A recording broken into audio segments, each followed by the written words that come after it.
This is Blackstone Joe, and you're listening to Slick Talk.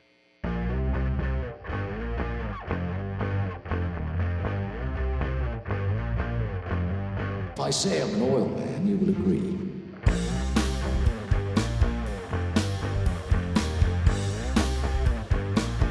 There's the stink of oil about him.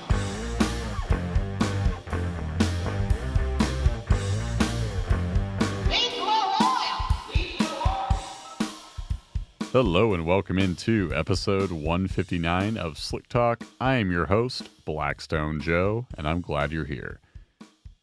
It's the day before Christmas Eve as I sit down to record this episode, and it's a special time of year, not just for it being the holiday season, but this is also the time of year when we first started to release Slick Talk episodes way back in 2019.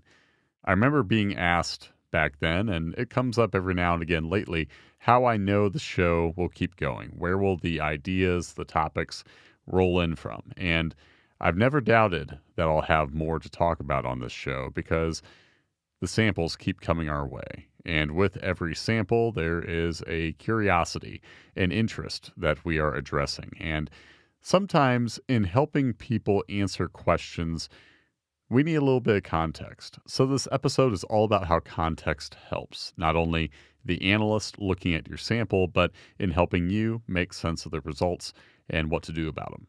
So without further ado, here's the situation. A sample came in without any details, and by that I mean there was nothing written on the oil information slip.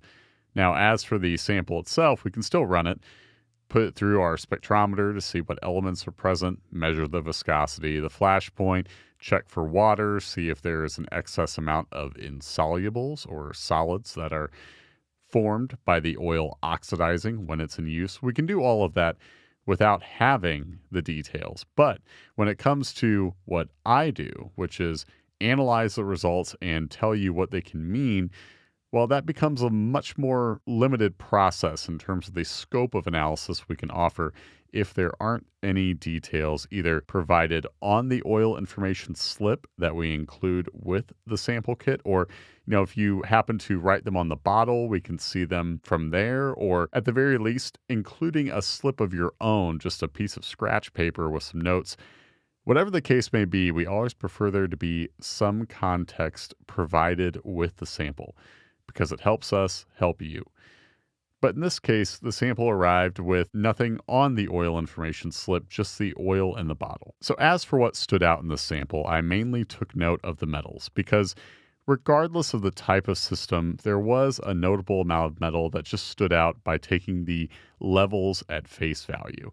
For example, we found 57 ppm of aluminum, that would be part per million, 186 ppm of iron, and 40 ppm of lead. Now, for context, when it comes to an engine oil, you can count on these levels being well over twice what averages show as typical for just about any modern engine I can think of. But there's a reason why I didn't merely plug in generic averages for a gasoline or a diesel engine and then call the levels high and send the customer on their way. That wouldn't be doing right by them, because in truth, we can find metal from more than one type of system. Transmissions make metal, differentials make metal, different types of engines have different types of normal, quote unquote. This sample in particular had metal content that, sure, it would be problematic for a lot of engines out there, but what if it wasn't an engine at all? What if it was a transmission? What if it was a motorcycle where the engine and transmission shared the oil? For some of those, especially if it was, say, a wear-in context, I can't really say that the metals would be outright alarming right off the bat. I mean, again, we don't have other factors at hand, like what about mileage on the oil? What about mileage on the engine? Maybe there are recent modifications or anything at all that can influence the results and the context at which we find them in, because it's not merely that an engine will wear one way all the time.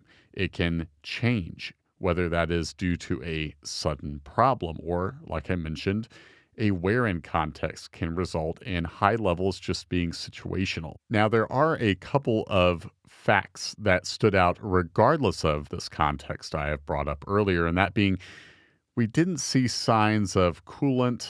I didn't see a flash point that would be low enough to indicate fuel for really any oil I could think of. And I also wasn't seeing much silicon. Now, silicon is an element that can show dirt or debris getting past an air filter. But even if the amount of silicon that was present, it was about 18 part per million silicon. Well, even that, if it was dirt, I mean, again, we're talking about metals that are so high, levels that would be more than twice average for really any maker model that is anything made recently, that, well, it just looked like it could be poor wear, but that wouldn't be doing right by the customer. We want to dial in our approach as much as possible, give them some specific averages, and let them know what those averages are based on in terms of average mileage on a sample, hours.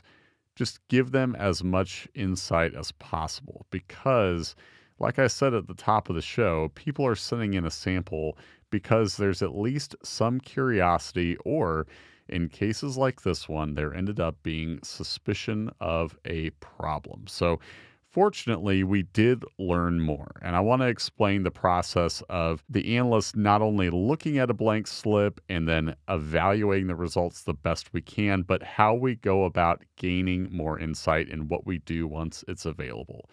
So in this particular case, I wasn't able to get in touch with the customer before sending out the report.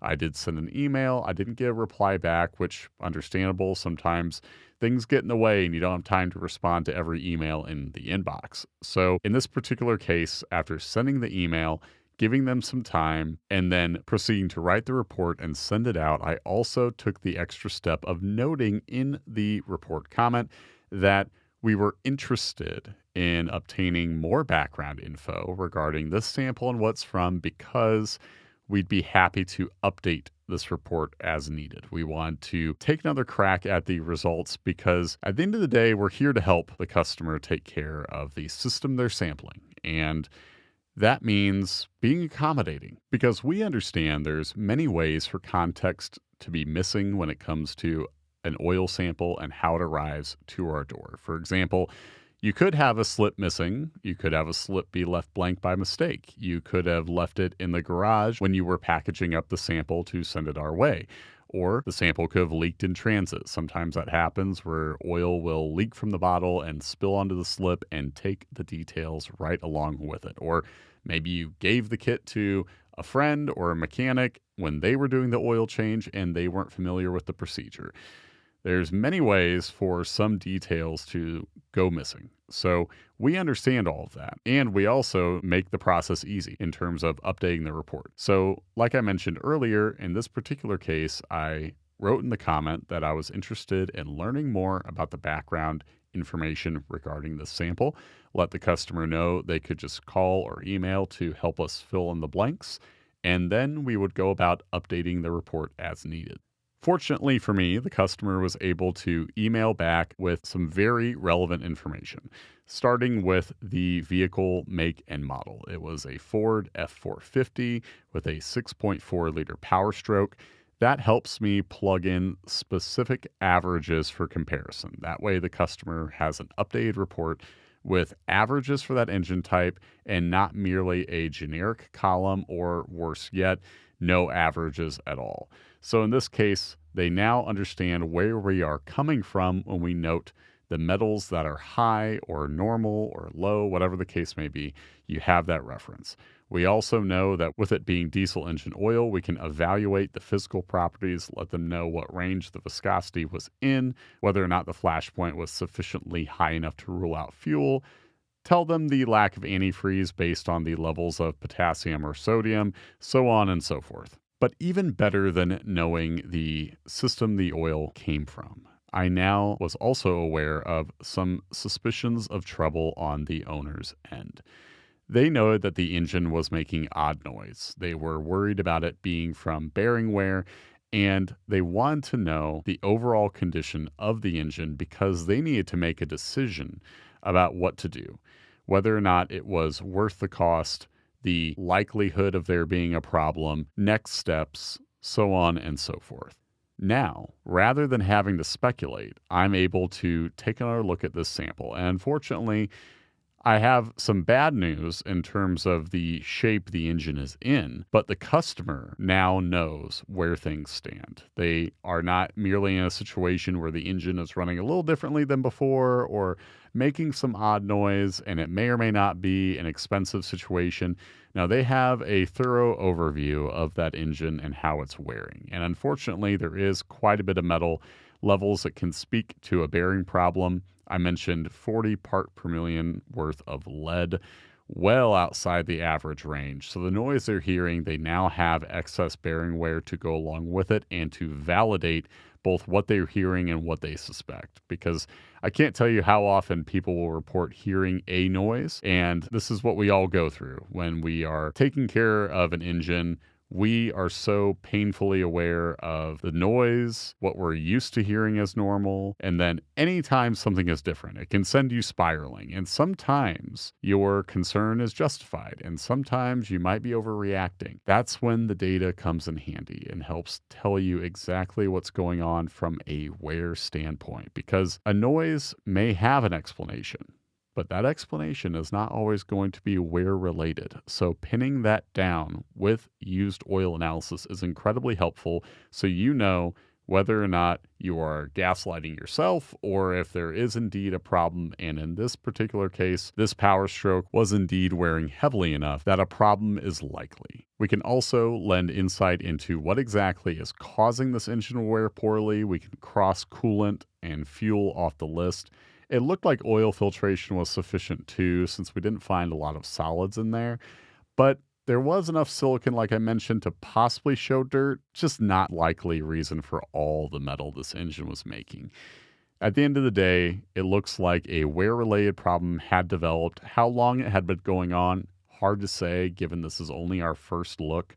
But the customer is definitely justified in both suspecting a problem and now proceeding to next steps of evaluating whether or not it's worth repairing or if they want to go with a replacement engine, brand new motor altogether. The details are in the data. And if you are suspicious of there being something wrong with the motor that you're taking care of, an oil sample is all you need to gain that additional insight. With any luck, we're unwrapping a clean report for you, letting you know that everything is well. But in the case that everything is not A-OK, you'll get a heads up and a thorough explanation that is guided by the relevant context. And even if we don't get that context immediately, we will take the next step to make sure that you have a report that is worth your while. That's what we want to do every time we look at a sample. That brings today's show to a close. Thank you so much for hanging with us for yet another year. We'll be back in 2026. This is Blackstone Joe, signing off.